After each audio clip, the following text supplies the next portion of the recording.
నమస్కారం. ఎంఎఫ్ఎస్ఎన్ news channel కి స్వాగతం. కౌన్సిలర్ సొంత నిధులతో రోడ్డుకు మరమ్మతులు. మెదక్ జిల్లా తూప్రాన్ మున్సిపల్ పరిధిలోని 11వ వార్డులోని ప్రధాన దారి పూర్తిగా గుంతలమయమయ్యింది.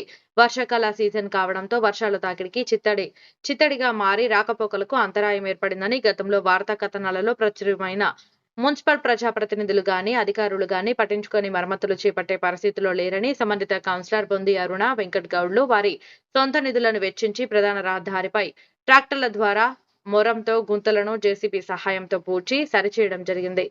ఈ సందర్భాన వారు మాట్లాడుతూ నూతనంగా వచ్చిన ప్రభుత్వం మున్సిపల్లోని 11వ వార్డును పాటించుకోకపోవడం విడ్డూరంగా ఉందని, గతంలో వచ్చిన నిధులు నిలిపివేయడం జరిగిందని వారు తెలుపుతూ గ్రామ పంచాయతీగా ఉన్న పడాలపల్లిని తూప్రాన్ మున్సిపల్లో విలీనం చేయడం జరిగిందని, ఇది మున్సిపల్లోని ఓ భాగమేనని ప్రజాప్రతినిధులు అధికారులు దీనిని గుర్తించాలని వివరిస్తూ ఇదే తరహాలో అభివృద్ధి పనులకు నోచుకోకుండా ఉన్నట్టయితే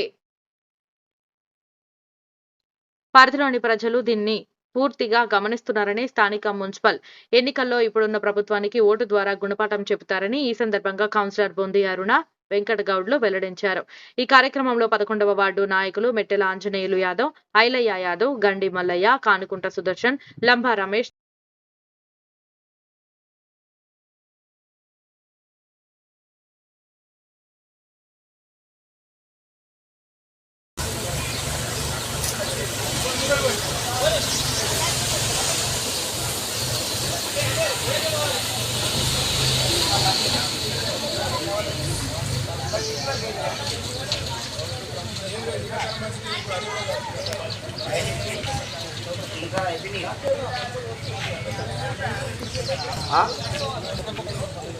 हमारा हैप्पी नहीं है इस पे ट्रालू ऑलरेडी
ఎంఎఫ్ఎస్ఎన్ ఛానల్కు లైక్ చేయండి, షేర్ చేయండి, సబ్స్క్రైబ్ చేయండి.